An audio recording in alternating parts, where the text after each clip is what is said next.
We are live, sir. Okay. Thank you, Shweta.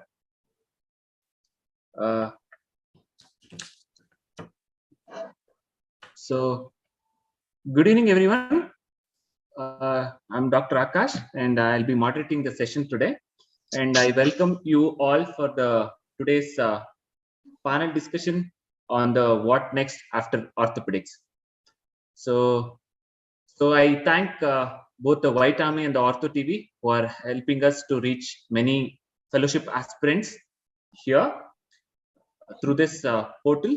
And I would like to introduce the panelists today for today's session. We have Dr. Siddharth Ramesh Babu, who is presently working at Spot Hospital, Chennai, who completed both his undergraduation and post-graduation from Sri Ramchandra College, SRM Medical College MBBS, and Ramchandra Medical College Orthopedics. Following that, he has done a multiple fellowships, and he has completed his South Indian Arthroplasty Academy Fellowship. It's a 2-year course, and later he did few international fellowships also. And our next panelist is Dr. Terence, who completed his undergraduate and post-graduation both from Mangalore, and following that he was working as a consultant in Mangalore itself. Later in 2020, he completed his fellowship in sports medicine and is presently working at Ganga Hospital. Dr. Vasu, he is a hand surgeon. He is presently practicing in Tirupati. Even he completed his orthopedics from Mangalore and FNB from hand and micro reconstruct surgery from Ganga Hospital in 2019. And Dr.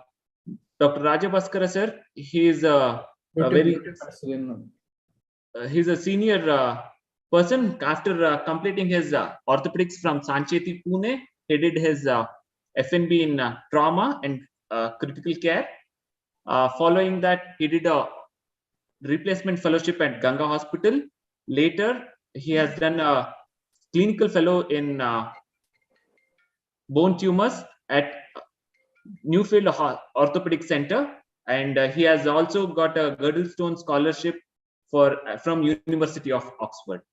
So, and we have our one more panelist, Dr. Raghavendra, who is my post-graduation colleague from Karnataka Institute of Medical Science. Following that, he has done his Pediatric Orthopedic Fellowship from Indira Gandhi Institute of Pediatric Science, Bangalore, and a short-term fellowship in Arthroscopy.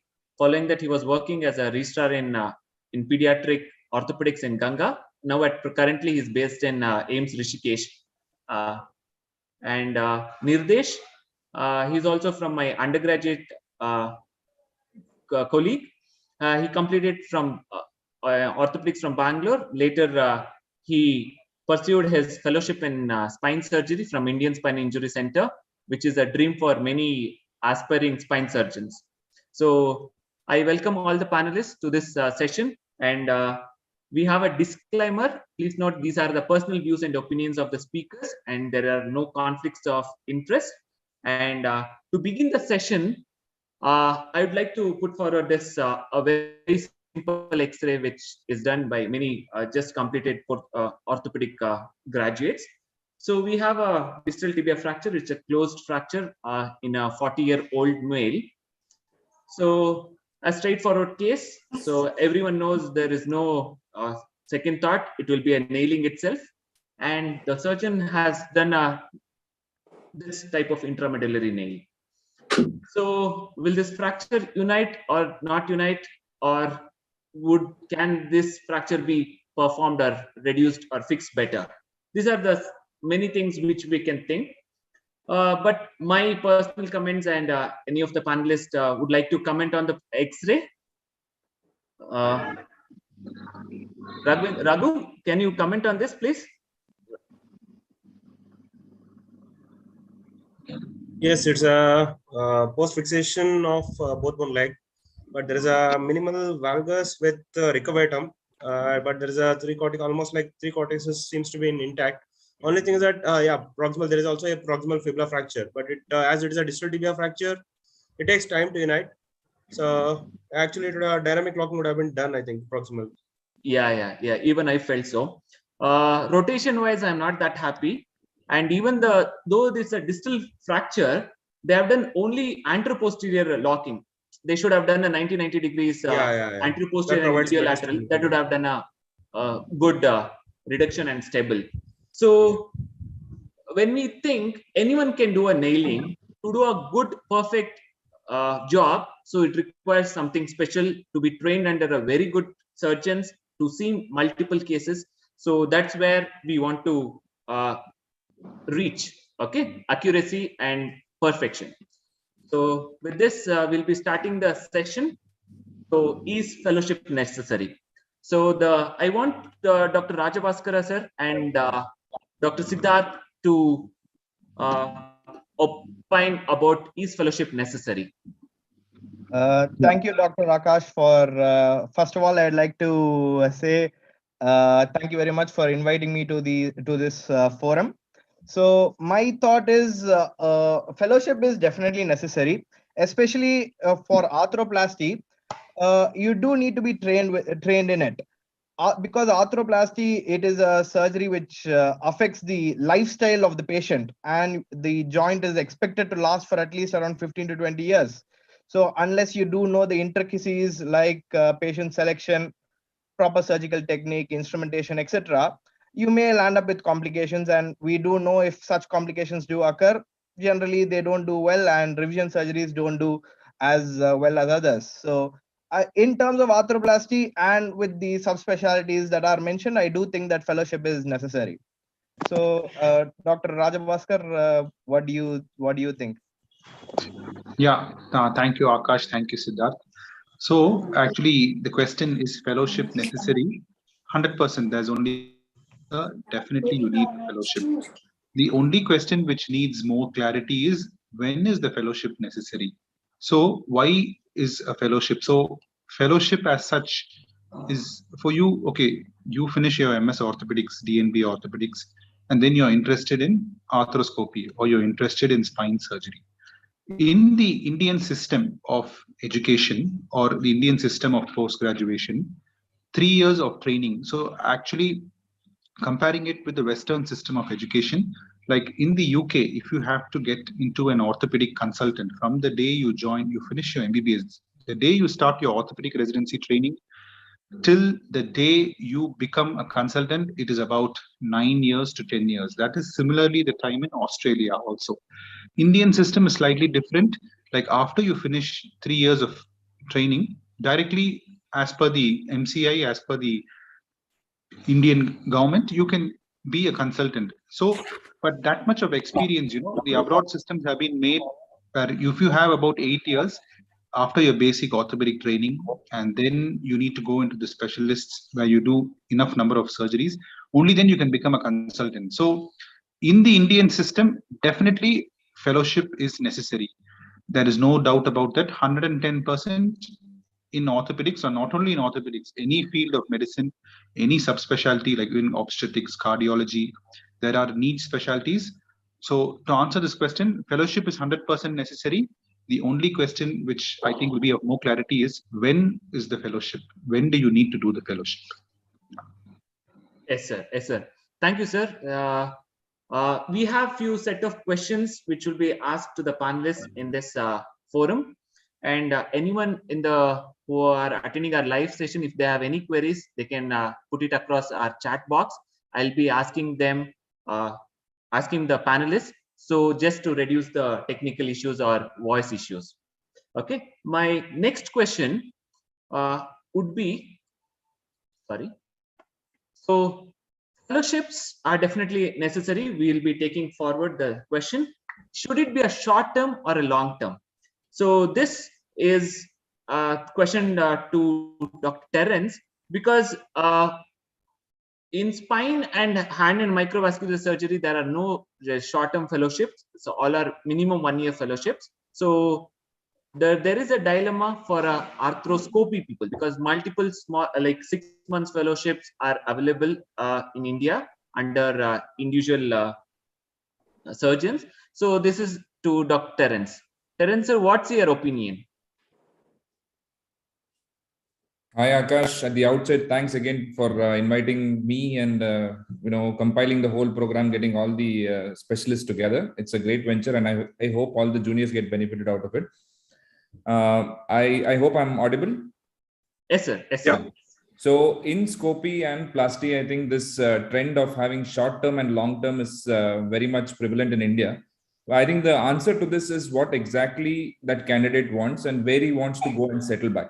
And so that is one thing that you have to ask yourself, especially if you are in a small city where you are expecting that, you want to do majority of your work to be trauma, followed by some basic Scopy and Plasty surgeries.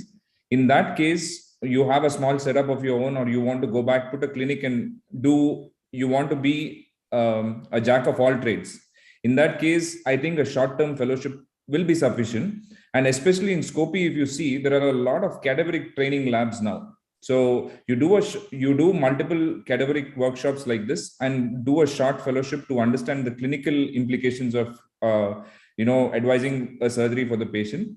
So I think one has to decide on what he has to come back and work on. If he's looking at coming and doing a work at a setup where he has to do everything, and also Scopy or Plasty, I think a short-term fellowship would be sufficient.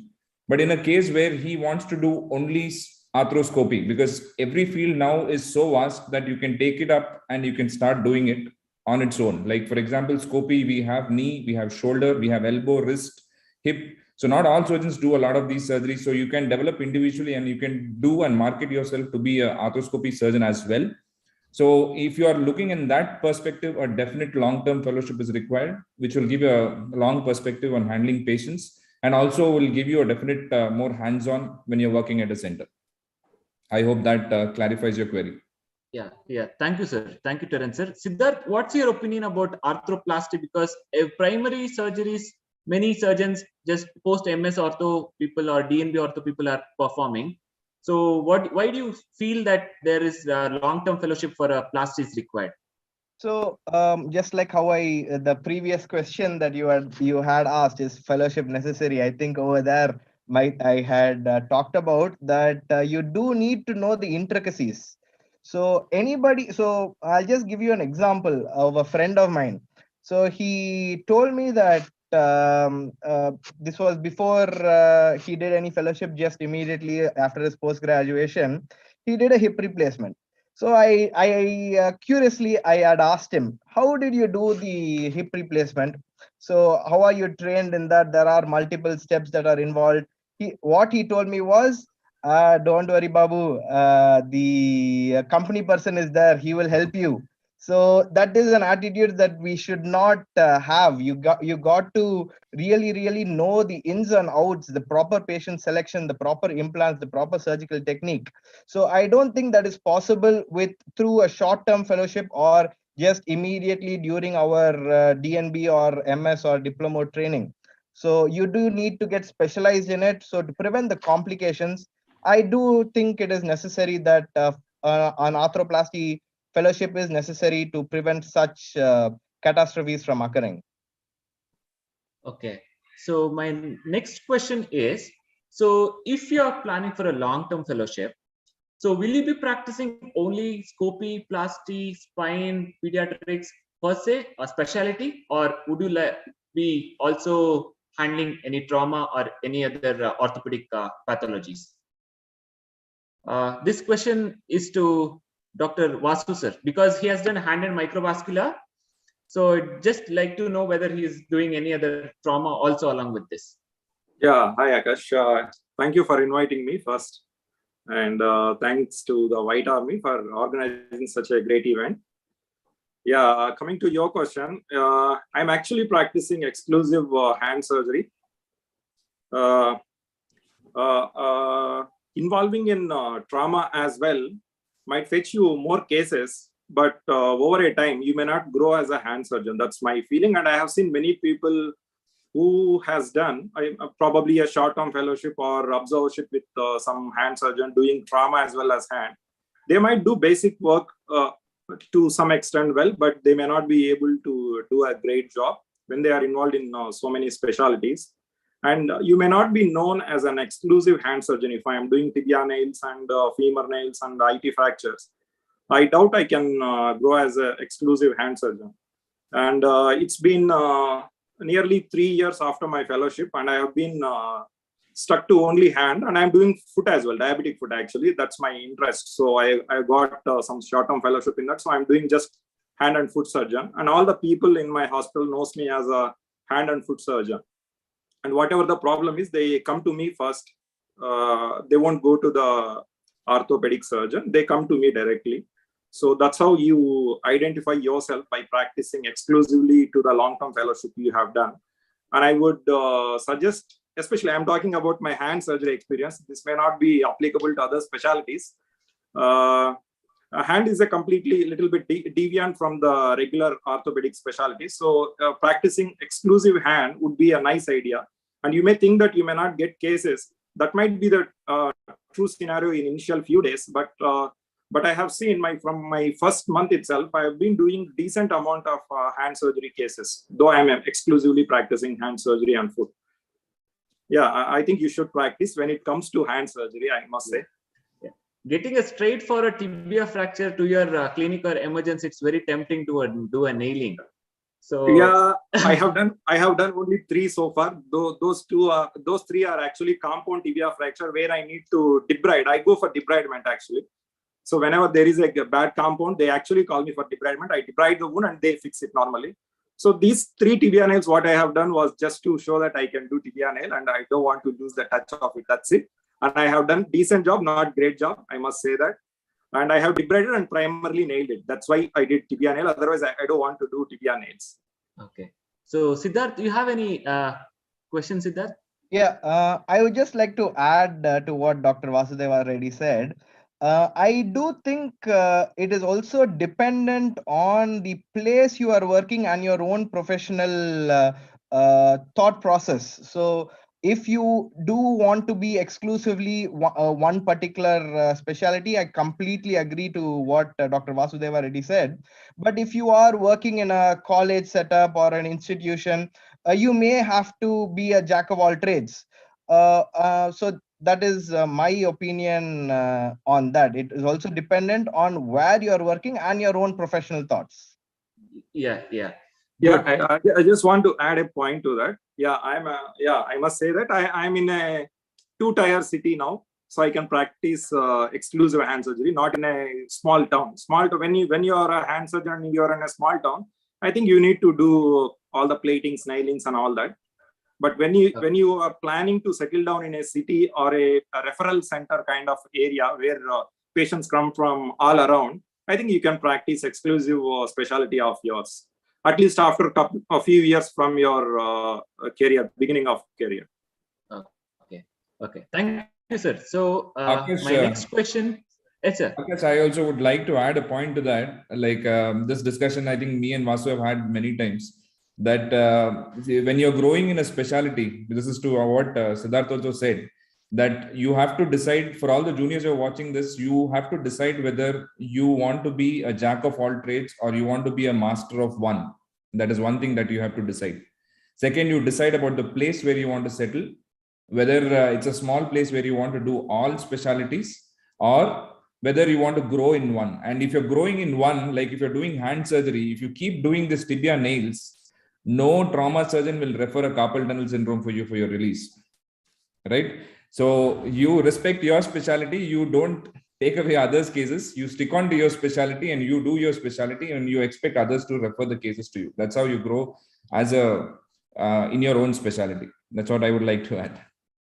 Okay, sir. Thank you, sir. Thank you. We have a chat question from the participant. So Nirdesh, the next question would be where to do a spine fellowship? Which are the good centers and what is your take on this? Is a short term required or a long term, or what's your call? Well, at the very outset, I would like to thank White Army and also Ortho TV for giving me the opportunity. So what privilege we didn't have 2 years back, because we didn't know how to prepare for FNB and rest of the exam for spine. So maybe this would benefit for the people who are attending this meeting. So coming to the point, for spine, definitely I would tell it is a long term, never short term, because the time your consultant gets confidence in you, it will take a long time in spine, unlike other specialties, what I feel. So it is definitely long term, maybe 1 year and plus, and not less than that. And considering where to take the spine fellowship, it all depends on, in India, there are different kinds of fellowship.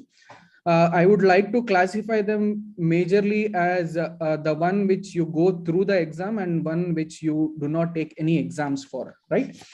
So the one which you take exams and write is the FNB, Fellowship of National Board, and ASSI exam, Association of Spine Surgeons of India. These two are 2 years fellowship.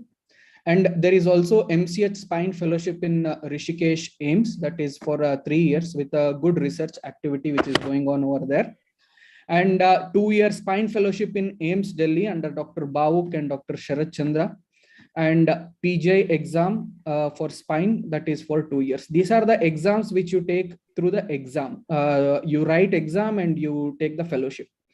For this, I don't think your CV has to be a good, I mean, it has to be good, but they will not see the CV in fact.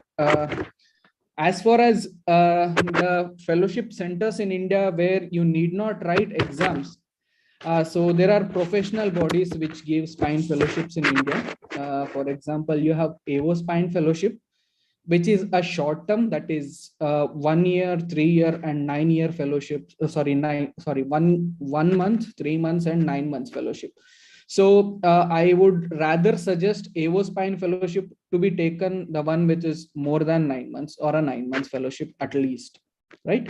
So, and in every other states that the universities give fellowships. For example, in Karnataka, we have RGHS Fellowship in Sanjay Gandhi Trauma Center.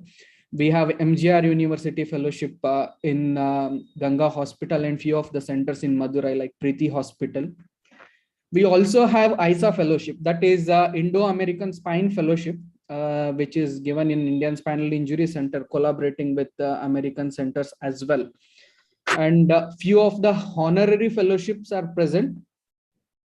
And especially in Mumbai, you have fellowships which are under particular consultants, so which are for 2 years under Dr. Gautam Zaveri, Dr. Mihir Bapat, Samir Dalvi, and in Stavia Hospital, Ahmedabad. So if you want to take a fellowship that is without exam, you should have a good CV. You should have done a very good research before, right? So there will be interviews for that. And through any exams, if you are going, I mean, if your CV is okay, is also, it's fine. So you can give these exams. Okay. Thank you, Nitesh, for the elaborate centers. Dr. Raghavendra, what do you suggest? What are the options for a pediatric fellowships? Raghu, your mic is mute. Yeah. Yeah, fine. So compared to other specialties, PEDS has got a vast variety, because nowadays it is recently it is expanding like anything. So PEDS has got subspecialties in it, like neuromuscular, pediatric trauma, pediatric spine, pediatric hand, and pediatric congenital disorders. So it is expanding in the coming years, especially in the coming down the line, around 10 to 15 years down. So it will be further subdivided. So where the surgeon will be going to specific points. So I prefer pediatric always is a long-term fellowship. It needs at least minimum of 1 to 2 years minimum. Less than that, I don't advise them to take a short-term if they want to practice a PEDS. Okay, and PEDS, it needs always associated with other pediatric orthopedician, geneticists, and other endocrinologists. It needs a set of team rather than working as an individual. Especially PED trauma, you can do it, but PED conditions you need to diagnose. So where you need a help of other surgeons. So better to work in a cities. If you're planning to settle in a 2-tier cities or 3-tier cities, I advise them to take a PEDS. If you're going to low down cities, better not to. I advise not to take them a PED auto. And there are many fellowship centers in India which started, and recently they started 3 years fellowship, MCH in PEDS. Rishikesh, Chandigarh, CMC Vellore, and Manipal has got MCH in PEDS. Apart from that, POSI has got accredited few centers where you can do a fellowship in India. So where you got around 7 centers, which is, as of now they are accredited. A few more centers are going to add up. So where OrthoKids from Gujarat and KJMU in Lucknow, Wadia from Mumbai, and CMC Vellore has got both the MCH as well as POSI fellowships. Indira Gandhi Bangalore and Ganga Hospital Coimbatore and Sancheti Pune. These are all the POSI has accredited. These centers has got better caseload and better patient input. So these are accredited by Pediatric Orthopedic Society of India.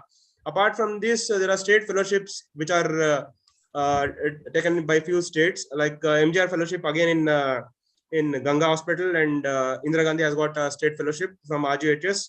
Apart from this, Delhi has got Chacha Nehru fellowship, SRCC from Mumbai, Jupiter in Mumbai, and Rainbow Hospitals in Bangalore. These are all various state RGHS related, or Maharashtra University has advised, they have proposed these fellowships, and various states have got various fellowships. But I advise all the students who are interested in PEDS to, at least if they're thinking that they are planning to settle in B-Town or B-Town to Tier 2 or Tier 3 cities, to take up PEDS.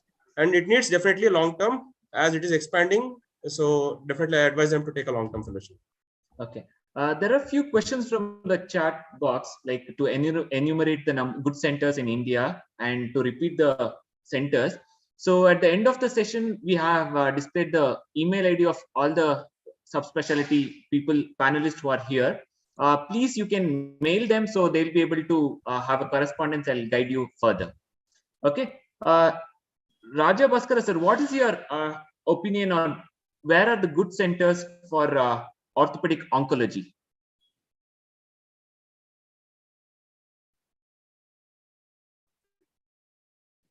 Okay. Probably some network issues. Okay. Vasu sir, okay, there are less options for hand and microvascular in the country. Yeah. Are there any other fellowships other than FNB? And how many seats are there in FNB for hand and microvascular specialty? Yeah. FNB is a 2-year course, as we all know. There are 5 FNB seats in Ganga Hospital, Coimbatore, and I think 1 or 2 in Shere, Kashmir. One institute is there. There they are doing FNB hand surgery, 2 seats, and Rishikesh AIMS has MCH program in hand surgery. CMC Vellore has 1 seat of hand surgery, and Sri Ramchandra Medical College, Chennai, has 1 hand surgery seat. And recently, Manipal got 1 MCH hand surgery seat as well. So there are something like 4 MCH and around 7 FNB hand surgeries. And apart from this, you do have short-term fellowships like 1-year programs, and which are university registered, like MGR University from Tamil Nadu. They have a couple of university fellowships in Ganga Hospital, and even in Bombay, there are a couple of 6 months fellowship courses for hand surgery. But I must say that 6 months is quite less time to learn in detail about hand surgery. So you should go for a long-term fellowship like FNB or MCH programs. But when it comes to MCH programs, these all centers are very new. I'm not very sure how structured the programs are for 3 years exclusive hand surgery. But whatever internet research I have done, the comments have been like they are not doing proper hand surgery and they are doing more of plastic related work. I'm not very sure about how the MCH programs in other centers, but you must know that they are very new programs which are started, but you should be skeptical in taking.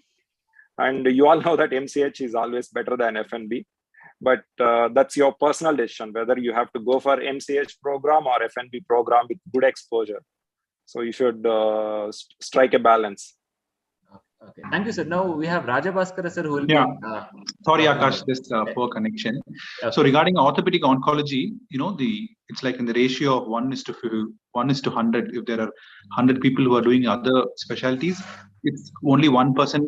The main reason for that is because it's very, very the caseload, and even you need to be in an institutional or specific cancer centers or big institutions which have the supplementary care like vascular surgery, very good supportive plastic surgery. You need an oncologist also, and also the MDT for you to get a very good outcome in that.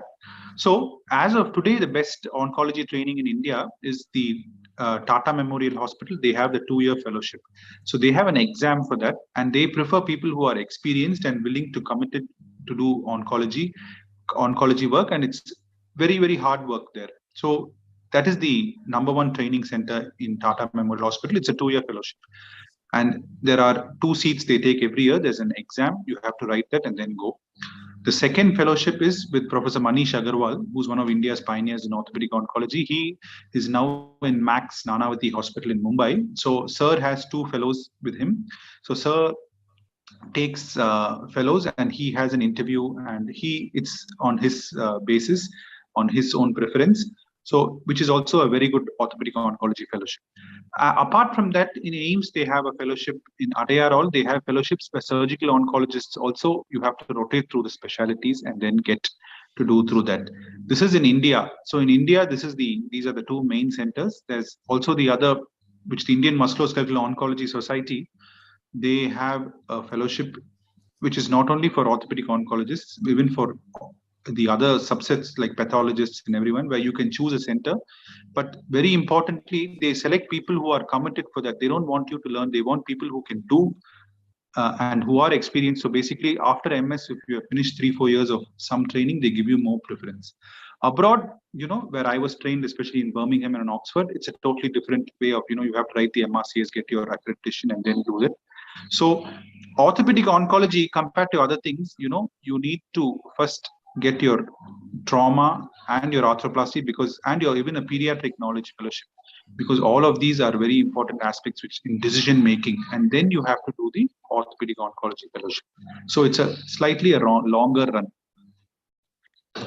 Thank you, sir. Thank you. Just a question, sir. Is orthopedic oncology done only by an orthopedicians, or are there any surgical oncologists who are doing this branch? Is there a gray area? Yeah, so exactly, just like spine surgeons, neurosurgeons overlapping. If you have, for example, a thyroid tumor, a surgical oncologist can do it, an ENT surgeon can do it, or a head and neck surgeon. So all of them. So today in India, for surgical oncologists, they manage about 60% of the soft tissue tumor work. So bone and soft tissue tumors, that's what comes as sarcoma in orthopedic oncology. There is about 50-60% of the work. Any cancer case is today in India is done by a surgical oncologist. Apart from, otherwise they get referred to higher centers. So there is an overlap of cases. So even if there is a malignant tumor, even in peripheries, a surgical oncologist goes and helps in dissection. And suppose there is a joint which needs to be replaced or limb preservation procedure, an orthopedic surgeon that gets involved. So yes, there is a big overlap. And Okay.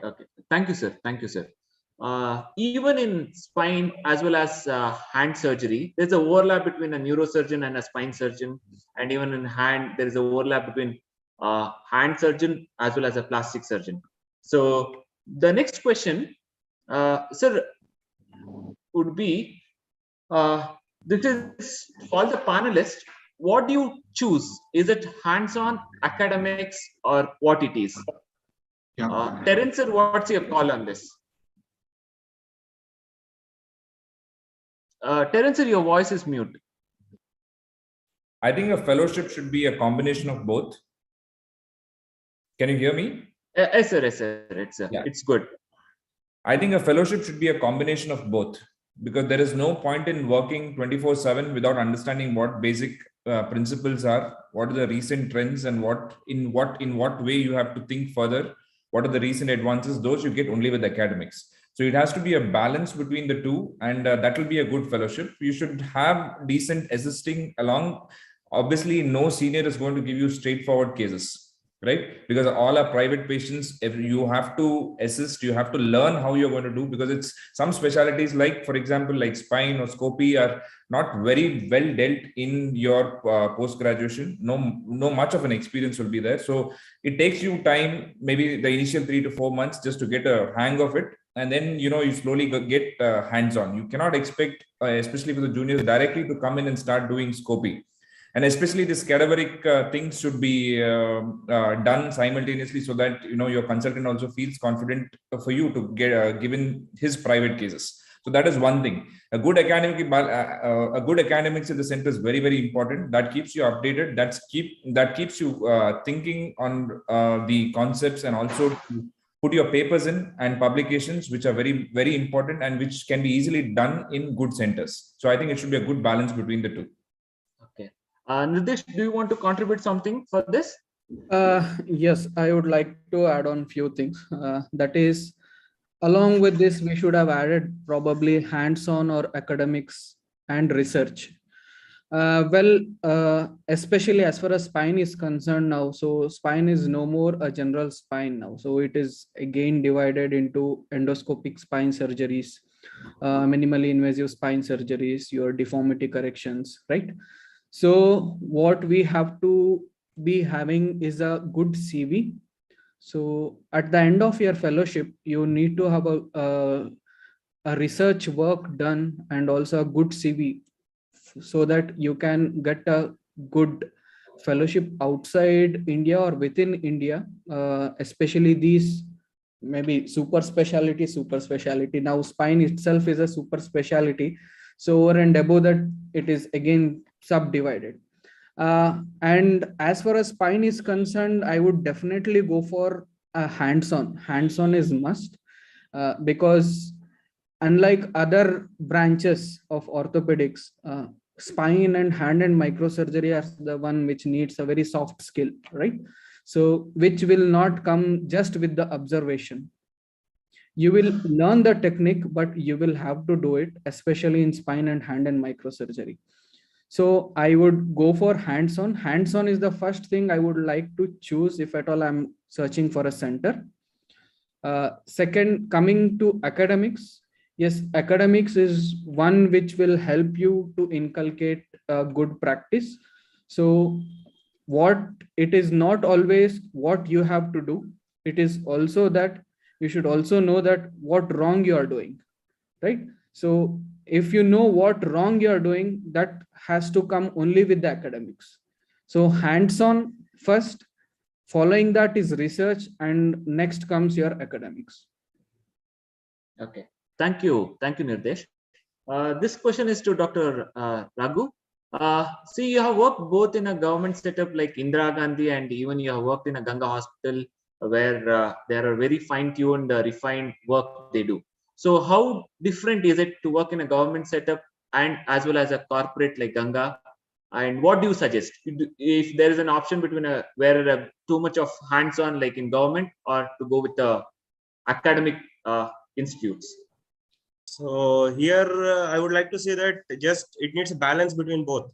So not just a hands-on where you get, but without academics, without knowledge, you can't go and just operate there. So for that purpose, better I'd like to suggest, if it is better to go ahead with academics, research as well as hands to be go hand in hand. Not like that just you were getting a hands-on, go operate and come out, but you should know what you're doing wrong, what you're doing correct. For that, academics and research is more important along with hands-on. So I would differ from others relatively here, because I would like to say that better to work in relatively more centers rather than staying in one center and learning only one thing. Because in PEDS, as I said, I suggested many fellowship centers. So out of which few centers has got few advantages over the other centers, right? So for that purpose, I would like to say that few centers has got hands where they combine the hand, upper limb as well as PEDS, but other centers have got only a lower limb where the hand is completely different. Let's suggest like club hands where the plastic surgeons operate together with the hand surgeons and the PEDS. All three of them will be in compete with that. So, but you'll not get, as a ped orthosurgeon, you would like to know everything in pediatrics, especially pediatric related things. So, and few centers has got completely separate ped spine and PEDS is completely different, right? So the way the spine cases of PEDS will be completely referred to spine center, and we only few centers has got a pediatric spine exposure. Similarly, only few centers has got completely cold in ped orthopedics, but no trauma at all. So where I worked in government hospital, where there was no trauma exposure, but I would like to get all sort of cold cases relatively, as ped spine, ped hand, and ped lower limb cases, all cold congenital deficiencies. But ped trauma purpose and other fine tuning purpose and academics and research was better in Ganga relatively. So for ped trauma, ped research related things and academics, it was far better in Ganga compared to IGSH. But variety of cases and hands-on was far better in Indira Gandhi compared to Ganga. So both the centers helped me in learning one or the other thing. So better to work not in one center, but in different centers for long term, at least 1 year in each centers or else 6 months in each centers. So, but you need different exposure from different surgeons. That provides you finally better surgeon, I feel so. Yeah, thank you, Raghu. Now, this question will be dealt by Dr. Siddharth. What's your opinion? Because Siddharth has done a SIA fellowship and it is in 4 different institutes in South India. So when we are doing after a DNB or MS ortho, we'll be around 26, 27, probably time when you will be getting married and a lot of other responsibilities. Should we decide on centers based on the stipend? What's your take on this, Siddharth? Yeah, Dr. Akash, you hit the bullseye on that. So rather than stipend, so I think that stipend should never base any of your decisions. So rather than a stipend, you need to have an understanding and loving family. So if during your if you are doing your fellowship when you're a bachelor, it's so much easier. But if you are married, you do need to convince your family and convince your family the importance of the fellowship. So stipend should not play a role, because another thing. So a place where you learn, you generally don't earn, and where you earn, you don't learn. So those are my thoughts. So stipend should not influence your decision. You have to talk to your family members. You'll have to make them understand the importance of the fellowship and the long term, the length of the fellowship, and that is how you should go about the fellowship. Those are my thoughts. Okay, thank you. Anyone wants to contribute to this? Yes, I would like to tell a few words. Especially if you are considering a center, considering a stipend as the main thing, because you are here to learn. I mean, so this has to be a second one. First has to be a hands-on, then comes the stipend. I know, I mean, there are, it is difficult at this point of time, but at the end of your fellowship, you'll know the value. So choosing a center based on a stipend is wrong thing. So I would tell it is the clinical work and the hands-on work. What you do, what you get is how you should go for. But Rajabhaskar sir, you want to comment, sir, on this? Yeah. So actually, for me, it's quite a. You put me in soup, because we also run the hospital, and we so stipend, how much to pay people. So I think definitely you need to have a stipend. Only why thing is, only if you work, when you work and you get only doing work after maybe 1 or 2 months, once you get very hard, it's very difficult for you to run the family, everything. Definitely you need a stipend. And I will just put it even more, saying that in today's scenario, at least 50,000 a month in 2022 will be a good. Some centers give you very high. I think that should be at least a bare minimum for any person, or even the centers who are organizing it, right? At least 50,000 a month in any city of India. And I think that is how even this, because I was there in the South Indian Arthroplasty Association Fellowship, which Siddharth had done. That was one of the most important points, which all the founder members who are very senior people, they decided that, most important thing is we should give a stipend to them. But as all the other panelists said, any person who decides, or any person who's willing to take a fellowship, if they decide centers based on the fellowship, based on the stipend, then because you're learning, your willingness to learn and the willingness to work hard, and that should be your first criteria.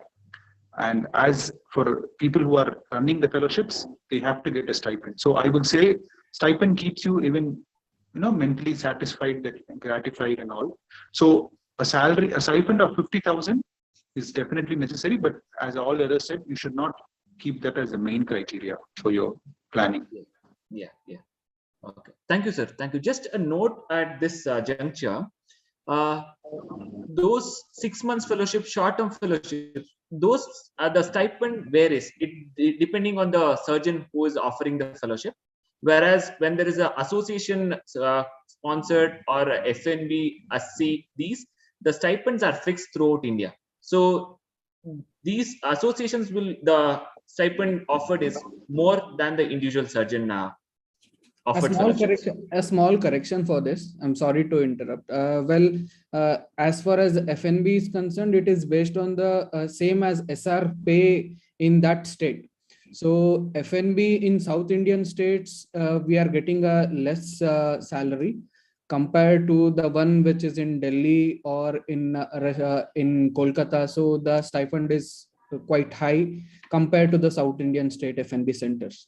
So it is based on the SR pay of that state per se. Yeah. Thank you. Now the next question is to Vasu sir. Is fellowship just a certificate, or is there any legal issues when you're handling an open injury or a hand or surgeries? So do you think this FNB hand surgery or any certified course, will it help in court scenarios?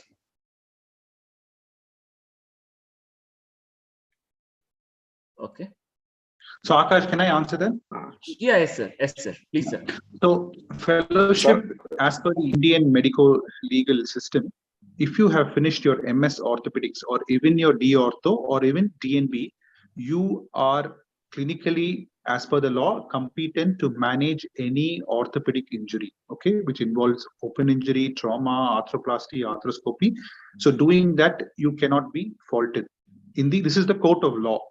But today, patients are very much aware that, when they see, and patients in today's thing where there are a lot of doctors, a lot of institutions, they can even pick and choose, okay, based, if he's done a special fellowship in spine surgery, he's got more knowledge. And even in clinical decision making, even the institutions or corporate hospitals or even the smaller hospitals which appoint people, they only look for fellowships trained people. So fellowship, whether fellowship is just a certificate, most of this is even with the candidate. Some people just want a certificate. Many of the foreign fellowships which people go for 3 weeks even to non-English speaking countries, that is just for their certificate point of view. But you have to decide that in your clinical fellowship, which is the long-term fellowship which you're going to do, that is going to be the bread and butter. It's not a certificate. It's in fact, that's your life actually. Every single day, even in the ward or something, that's a life. So fellowship, especially the long-term clinical fellowships, which you are going to specialize in with spine or arthroplasty, it is not a certificate. It's much more than that. It's in fact your life. It's your entire career, in fact. Okay. Thank you, sir. So the next question will be to Dr. Terence, because Terence, sir, has completed his fellowship and he was working as a consultant in Mangalore, and later he took up FNB Orthopedics. What is your take on this, sir? When will be the ideal time to do a fellowship? I don't think there is a clear-cut answer to this, but from my perspective, I would like to tell something. Actually, there are two ways of thinking about it. One is whether you need to do a trauma. If you are in a center where you have not done enough trauma, you're not very confident of handling all the trauma. Whether should I do a bit of trauma first, 1 or 2 years of senior residency in a good volume center so that you get basic hands-on confidence and then go to a fellowship, or whether a 1 year a senior residency somewhere is good enough and then I straight away immediately after my post-graduation I plan.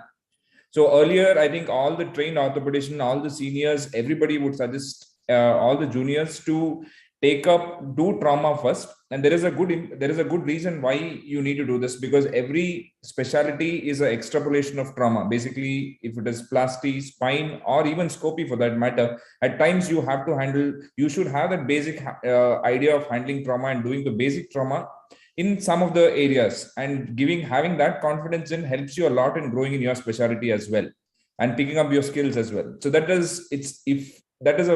I think this has an individual perspective to it, but I feel that is maybe at least 1 year of doing bare minimum of doing trauma is very important, and then going to a fellowship. So that is one way. But if you take it too long, so in my case, I did around 2.5 years of senior residency before I got into fellowship. I wasn't late, I felt. But only problem that happens is, I think one has to consider that the fellowship is a little bit of something like post-graduation. You have to be on your toes every time. You're no more having all those luxuries of having being a consultant back on how you were working before. So it's something like a glorified post-graduation with some advantages to it. So if you are humble enough to go do that hard work, go do all those dressings in the ward, go handle all the ward patients, come back to the OPD, handle the OPD, then go back, do your research. I think if you are humble enough and you are courageous enough to do that, I think there is no age bar. But I think 1 year of minimum of trauma and then going will be ideal for any fellowship, I would feel. I don't know what others would opine on that. Panelists, any suggestions or opinions regarding this? Yeah, I would totally agree with Dr. Terence. There is no such thing as being late or being early to learn, especially in our profession. So we can learn anytime. So when I went to Dartmouth for a short-term arthroplasty fellowship in Boston, so I had there was a fellow in arthroplasty, and that guy was 45 years of age. So you are never late to learn anything. You are never late to know what your passion is. You should know that this is my passion and I'm willing to slog for it. So there is no such thing as being late. That is my thought. Okay. Ritesh, what's your call on this? Well, considering considering post-graduation, how much of trauma have you done is the main thing which will decide whether you are late or whether you are early. So if you have done your post-graduation from a very high volume center where you have got a very good hands-on, I don't think you need to do an extra hands-on skill to know a general orthopedics, right? So once you finish your MS orthopedics, you can directly go to fellowships which are based on the exams. So, and if you have done from a private medical colleges where the hands-on is quite less and you have only supervised cuts, and you would want to be in a situation where you do not have any supervised cuts, then definitely I would say at least SR-ship for 1 year is must. So if you have done from a very good government college where you do in and out trauma, then directly go for fellowship. Don't waste time, because after fellowship, and as far as spine is concerned, after fellowship, you still have subspecialties again streamlined. So the more you want to learn or the more you want to get specialized, the earlier is better. Okay. So if someone has completed of orthopedics from not that good hands-on center, so any suggestions for a good SR-ship for trauma skills? That you should tell, maybe. Well, Ganga has got a very good trauma registrarship, so you can take it over there, or any SR-ship in government medical colleges. So you finish your SR-ship over there. So at least you will have a confidence, yes, I can handle a general orthopedic things if something goes wrong when you're doing your specialty. So after that, maybe last 1 or 2 months, prepare for your exams and just move out. Yes. So, and you have done your MS ortho from a very big institutes where you have done your, and you are tired of doing trauma. right? There are many centers like KEM, Mumbai. You're tired of doing trauma, then just directly go for fellowship. Okay. Terence, sir, you want to comment? Yeah, I want to add one point here, Akash. Yes, sir. Yeah. Doing immediately after orthopedics, it depends on your specialty and in future. Like if you want to practice the specialty, I think you should go for a fellowship directly in case you get the entrance cracked, you got the seat and you go and have it. Especially take me as an example. I'm doing exclusive hand. For that, I don't need to do exclusive trauma exposure because I decided that I'm not going to do a trauma in future. And coming to the busy center and not so busy center, I have seen many of my colleagues doing like hundreds of tibia and saying that I have done 100 nails, 100 PFNs. By the time I have done just 2 PFNs and 1 hemi arthroplasty as an MS arthropod. So I was pretty much disappointed that time. But it all boils down to how principled they are, like, how much trauma principles they know about it. Like example, the first X-ray you have showed, the nail could have been more lengthier. The interlac could have been in multi-axial, all that points. You get to learn in a good center where you may not do great hands-on, but you will be seeing a lot. But you will be getting to do once in a while few cases. That is more important, I feel, rather than doing in and out every day principles and just that and interlocking properly. I think you should go for a center where a teaching program is also good and where a little bit of hands-on is there, not completely absent. Yeah. Yes, sir. Yes, example would be Ganga would be a better center for doing trauma registrarship, I would say. Terence, sir, any comments? I would, I think, more tend towards Nidesh's idea. But it's a very it's there, as I said, there is no clear-cut way of going about it. So even I would tend towards Nidesh's answer, that especially in areas like Scopy, where, for example, I get a GT evolution. Hello. Yes, sir. Yes, sir. You're audible, sir. Yeah. So a GT evolution or maybe a glenoid rim evolution, you post for doing a arthroscopic fixation. And it's very difficult at times. There's a lot of swelling. You want to open it, you have to open it at times if it is very difficult. And when you open it, if you don't have the basic idea of going and fixing it, then it becomes a little difficult. So as Nidesh said, if you're in a very good center with a very clear idea on trauma, then I think there's no need for you to waste one more year and delay your specialty. But if you're not confident at the end of your MS, you feel that you need some more experience to get the basic idea of fixing fractures, you're not very clear about it, somewhere in future, if you're stuck, there's no coming back to it, then in that case, 1 year would be ideal, I feel. I think that should give you, in a good center, in a balanced center, would be a good idea before you go for a fellowship. I think that would be my take on it. So those who are lucky to get through FNB, okay, where they won't ask for any experience. But if you're applying for a fellowship in a particular surgeon under, or even an ASSI fellowship or SIA fellowship, they'll be asking they don't want to amateur postgraduates. So these places, if you're planning, then definitely you will need 1 or 2 years of experience post graduation. Raja Bhaskara sir, please, your comments. Yeah. So just to update on all of you, am I audible? Yes, sir. Yes. So just to update all of you, now FNB Trauma, FNB had in orthopedic specialties, arthroplasty is come now. There are about 20 seats, arthroscopy, spine, and trauma and critical care. I had done FNB Trauma critical care from 2015 to 17. Now FNB is now changing the rule. So I did about, out of my 24 months, 20 months was trauma, 3 months was in abdominal surgery, neurosurgery, all.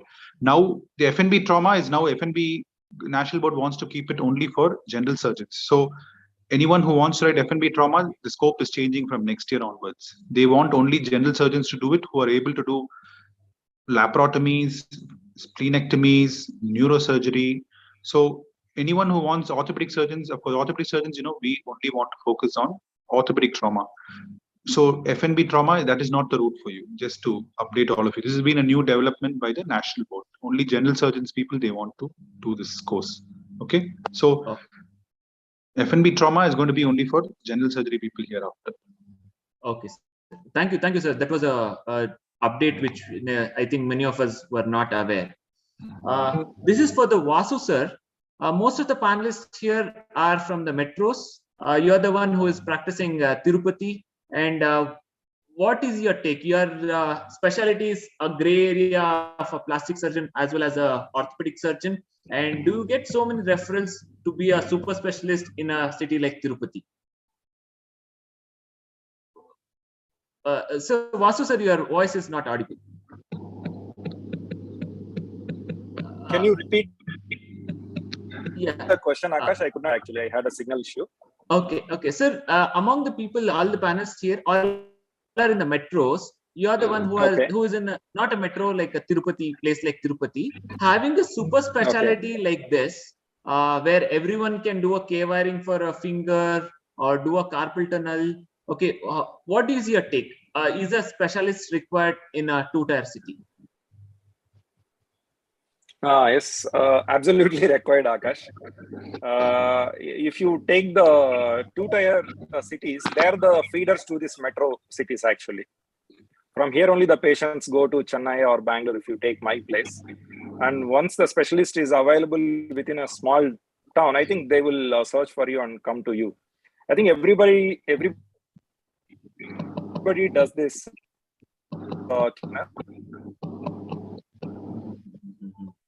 Okay, sir. Could do a little KY. The fellowships may between us. And two-tier cities, when you take hand surgery, there are very few hand surgery. Hello, am I breaking? Yes, sir. Yes, sir. Some am I network audible? issues. Network issues. Some.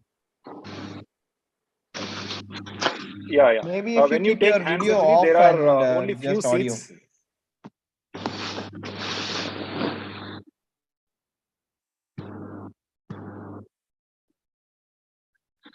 Vasu sir, are you there?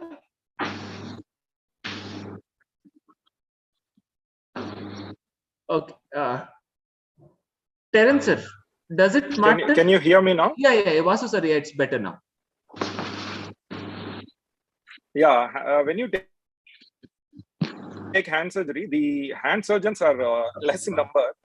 So I'm the only hand surgeon in this Rayalaseema region, though I am staying in Tirupati. So I tend to get a couple of cases from here and there. Okay, sir. Okay. So specialists are required in throughout, and it should be uniformly distributed, not just concentrated in metros. It's your take, is it?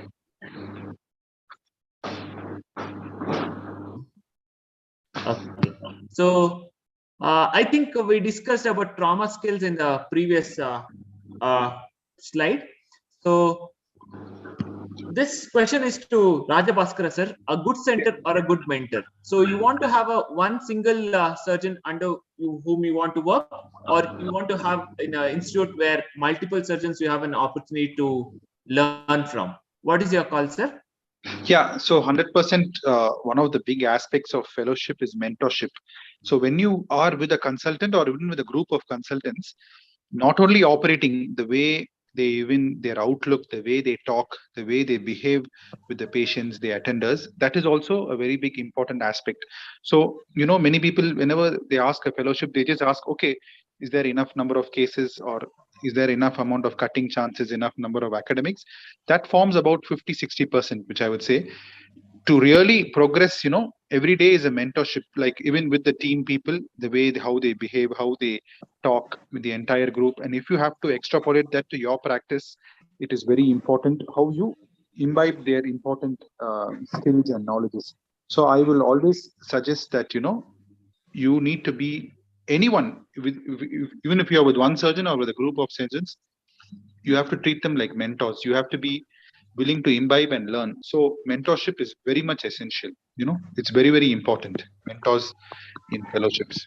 And that the most, the more you are with them, if you see in your practice, when you finish your fellowship, you will be following whatever they do. 90% of the practice will be what are the skills and what are the principles you learned there. So it is very important. And so always you have to choose very good mentors also in your fellowship. Okay, thank you, sir. So now next question is to Rajabhaskara sir and Dr. Siddharth. How to go about a foreign fellowship after your Indian fellowship or inland fellowship? How to apply, and before, is it 6 months or 1 year you want to mail the consultants there, or how to go about it? I would think that Rajabhaskar sir will be better equipped, but I'll just give you my thoughts of how to go about a foreign fellowship. So definitely you do need to be initially trained within India.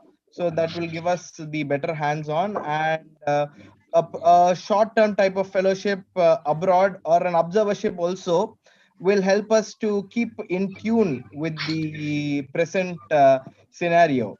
So so I did it at Dartmouth Hitchcock Medical Center. That center was a little so that center is associated with I'm an alumnus of Ramchandra Medical College.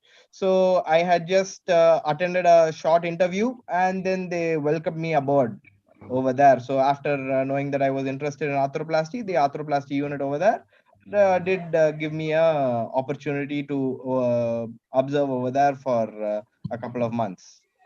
So the cream of the cream for arthroplasty is the Hospital for Special Surgery, which is in New York.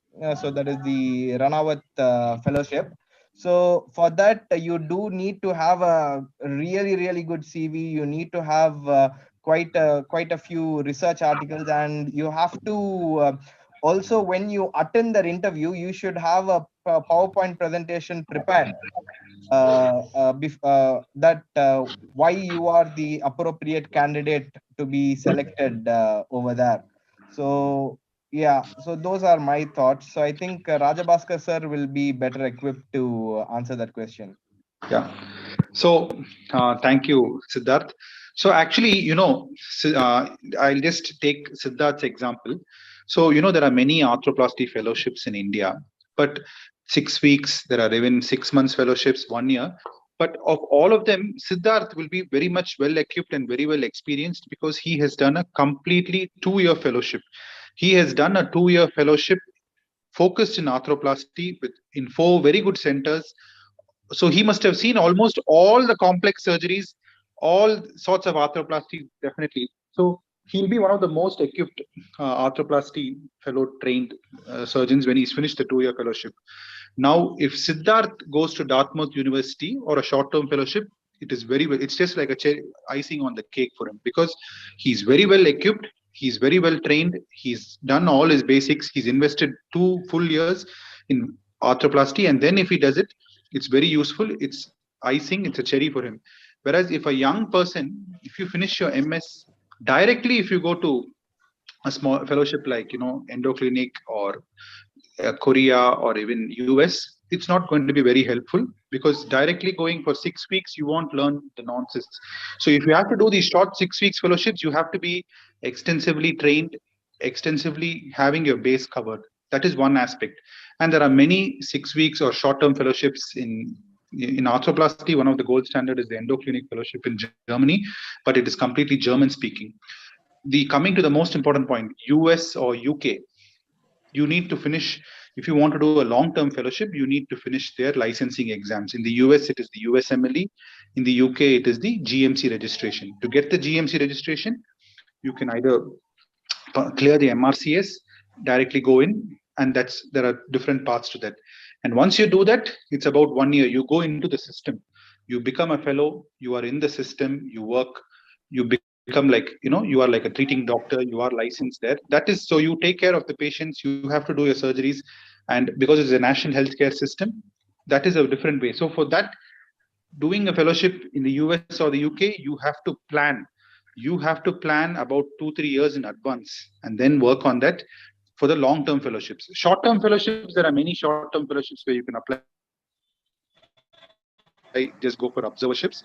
These short-term 6 weeks or fellowships in the US, UK, definitely no hands-on because their licensing exams and their rules are very different. So if you want to go for a substantial amount of a long-term fellowship, you need to plan a lot, at least 2 years of planning and then working getting your licensing exam, then applying. You have to have a very strong CV, go for the interview, and then get the job. Okay. Thank you, sir. Sir, now the world has become very close because of internet and all these live surgery sessions.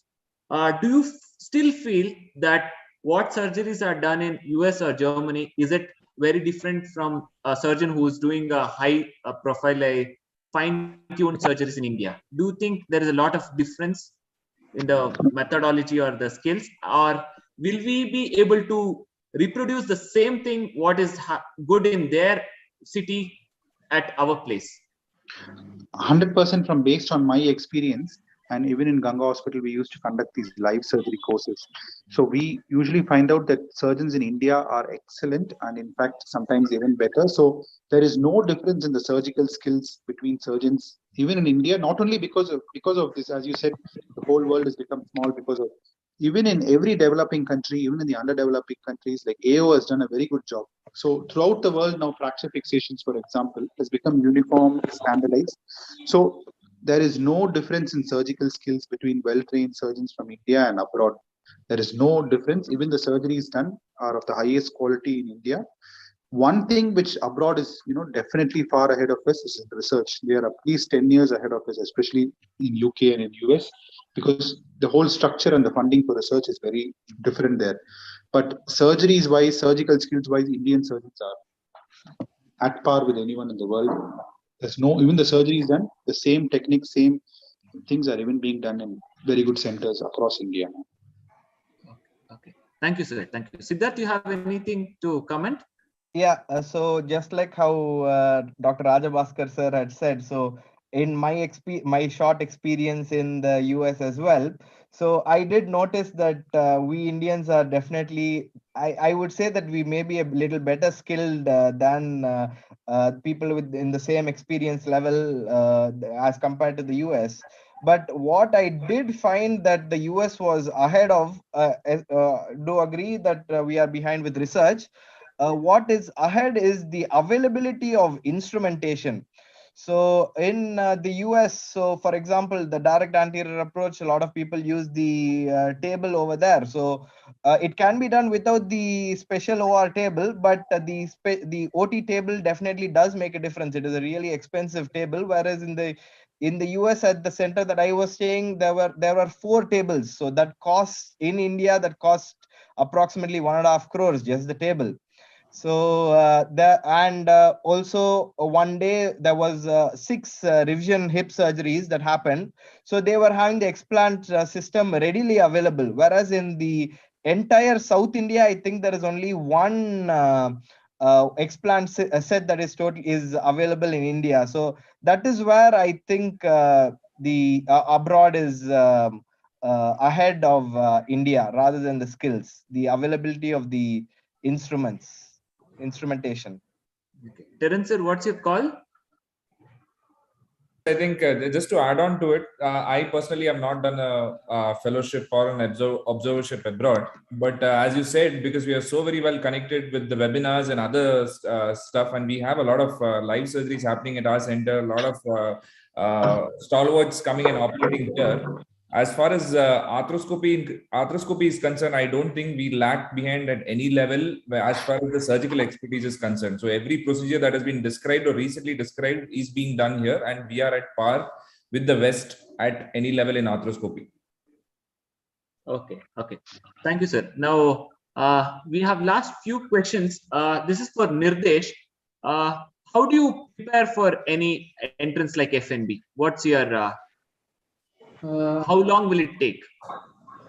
So, well, exam based. Is there any echo? Yeah, it's echoing. One second. Okay. Siddharth, how to prepare for a SIA fellowship?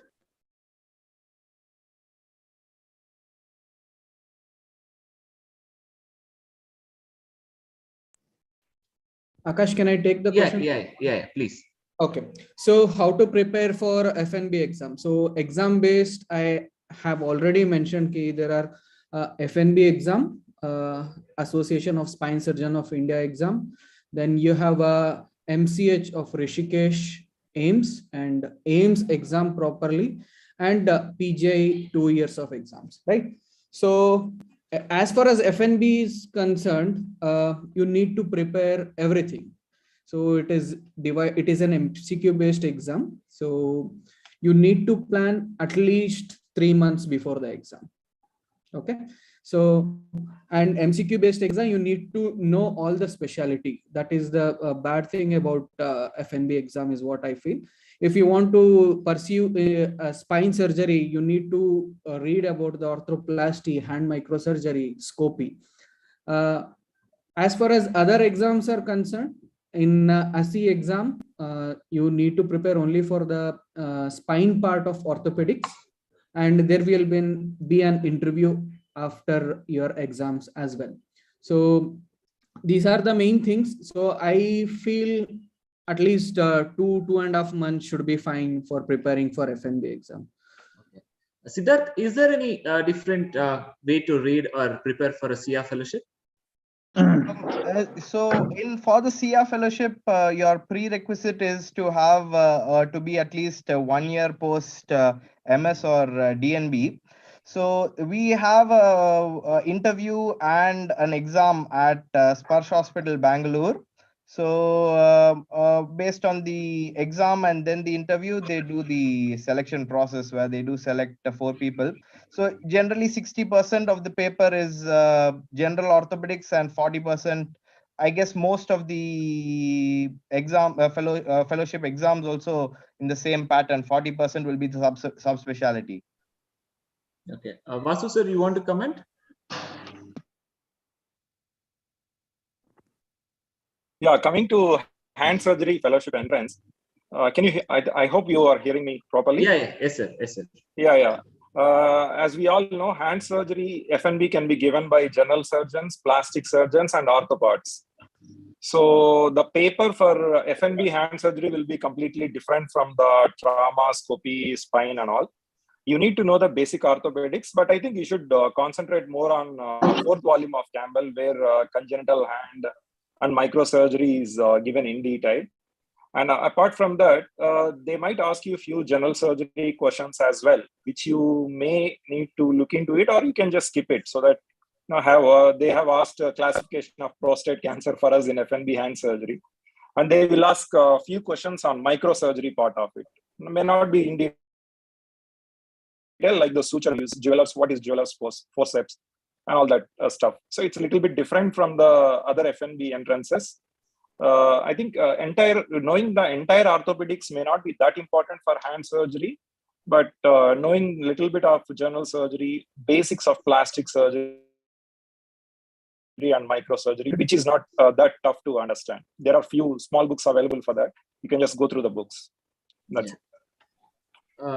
Okay, my next question, we are coming almost near to the end of the session. Dr. Raghavendra, you have worked in multiple centers. You have done a pediatric fellowship followed by a scopy. Then you have worked in Ganga, now presently in AIMS. So what to expect in a fellowship? So as already will said, will they have a luxury like a post MS that feeling high of being like a consultant? Can anyone expect definitely that? Definitely different from what you do. So what thing is that during fellowship it will be like just like same thing as a PG life, nothing different from that. Definitely you should work like a PG. Only thing is that never expect much of stipend. So stipend should be basic, as sir said already, that it should be around 50,000. That is so that you can live. But only thing is that you should give your time.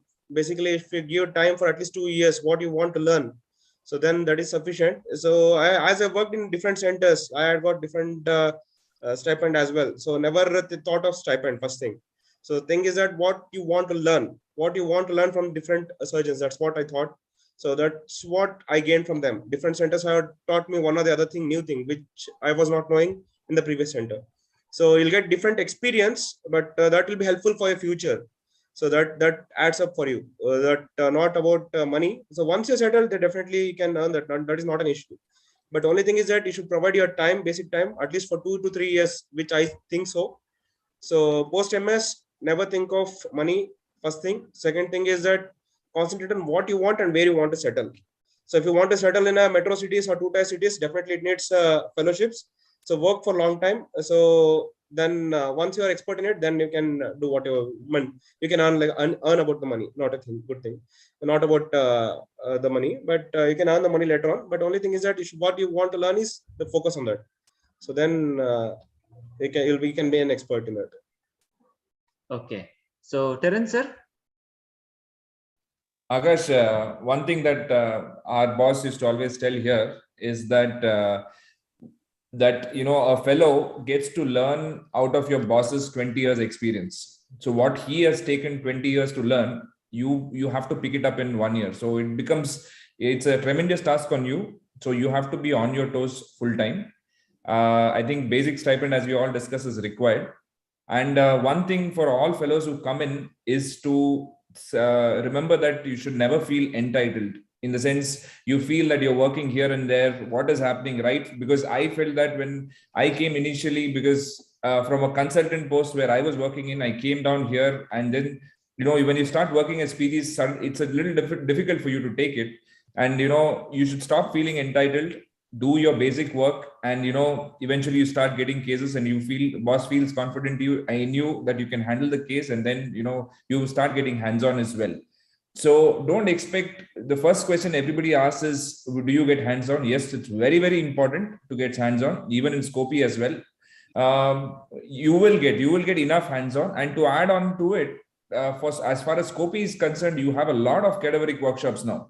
Every fortnight, every month, there are cadaveric workshops in knee as well as shoulder. They are also good enough for giving you a practical boost. So I think with the practical expectation of good balance academics and hands-on that you have to expect out of a fellowship. Okay. So I feel like it's my opinion when you join a fellowship, you should be grounded. You don't expect any comfort or nothing. Just as everyone mentioned, you'll be working as a first year PG, and second year of fellowship will be a bit better. So there are a few questions from the YouTube. Are we doing fellowship just because there is saturation of orthopedics and to have a better selection from in the interviews? Anyone want to take up this question? Nirdish, please. Yes. It all happened 2 years back when I had thought that orthopedics is just an end branch. So orthopedics is not an end branch at all. And it is happening now as well. After FNB spine, it is not it is a never ending process, right? So it is not for the sake of a fellowship or adding to the CV why you are doing. So it is no more general orthopedician. It is orthopedic spine surgeon or an orthopedic scopy surgeon or arthroplasty surgeon. This is how people will be calling you in future. So even in 2-tier cities, we have seen a lot of orthoscopy, plasty and spine surgeon, they have started operating. So maybe near future, we will have to go for this only. It is not just orthopedics. You need to have a fellowship for survival in future. Okay. So okay, the next. Okay, we are almost end of this session. So there are a few questions which I want to put across the panelists here. So what is the pass percentage of FNB? Is it as low as DNB? So before taking up FNB, they want to think about passing the exam. Terence, sir. Yeah, I can just tell from my FNB experience that not everybody clears, but it is not as bad. Like if you have 6 candidates writing the exam for Scopy as per se, if you have worked in a decent center with a good practical knowledge and an average academic knowledge, I think you should be comfortably able to clear. So out of 6 or 7, unfortunately, one doesn't clear. Sometimes it's a full on full for Scopy. Okay. So anything else? Anyone attending the live session through Zoom? You have anything to ask? Okay. So we are coming to the. These are the. Okay, sorry. Mail IDs of the panelists here. Hope everyone is able to have a view. You can mail to the concerned specialist on this platform so that they'll be able to help you or guide you with the list of the fellowship courses what are available and to give a priority to choose. So any closing remarks? Raja Bhaskar sir, any closing remarks? So I would just like to tell one small thing that, as Terence was telling, the feeling of entitlement. If you think that, okay, you passed MS Orthopedics, you're doing a service to any institution or any hospital, then you are always starting on the back foot. You have to be prepared to really work hard, and as it's surgeons, so many years of experience. So most important thing is, always remember you're going to be a fellow only for 2 years, and then the rest of your life you are going to be a consultant. And when you become a consultant, you can't be making any mistakes. As a fellow, you can make small mistakes. As a postgraduate, you can make mistakes.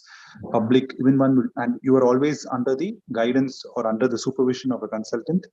Once you become a consultant, so you're a consultant for life. So always make sure that in these 2-3 years of fellowship, wherever you go, that you give your best and you are willing to work very hard and make the best out of it, because what you learn in the fellowship, it's going to be your life. That is going to be your entire career for the rest of your life, which is going to give you name. And so all of you, all the postgraduates who are attending, I'm sure that, all of you, even finishing orthopedics is a very big task in India. It's very good. And all of you will definitely, you would have learned some very good points from here, and all of you, will definitely shine in your career. Thank you. Yeah. Thank you, sir. Thank you.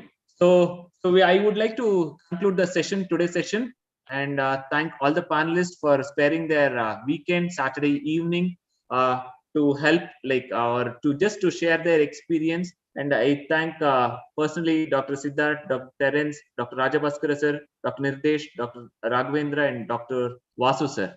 Okay, so we'll be concluding the session, and I thank all the participants also. We had almost 50 participants in Zoom and many more on YouTube live, as well as in Ortho TV, as this session is recorded and people can view this on later also. Thank you, everyone. Anything to comment? Any panelists? Well, please, can you please display, because many of them are asking in the chat box for the Mail email ID. ID. So just display that would be. Yeah. Is it visible now? Yeah, it is. Okay. So Akash, I think this initiative by your team, it was excellent, and thanks for all coordinating this whole session with all of us. That is what is most important, and you did a great job by moderating as well. Thanks, Akash. Thanks for the opportunity. Thanks for the White Army as well as the Ortho TV for providing me the opportunity to share my views on PEDO. Thank you. Actually, this thought was given by Dr. Nirdesh, who thought, then we started initially with 2 to 3 panelists, then expanded by Dr. Terence, who told, okay, there are multiple specialties, and I thank all their for inputs and guiding to have conducting the session. Thank you, sir. Thank you, Akash. Thank you, Akash, yes, these are, as far as the fellowships in India is concerned. So we can plan one more session probably for the things which are outside India. So we can plan that would be great. Yes. Yeah, probably next session we can have on the how to approach a fellowship, extended fellowships. Okay. Thank you everyone. Thank you everyone. Thanks, Akash. Thank you, Akash. Thank you for the opportunity. It was a great show. Okay. Thank you, sir. Good night. Have a great weekend. Yeah. Thank you. Good night. Thank you. Okay. Thank you.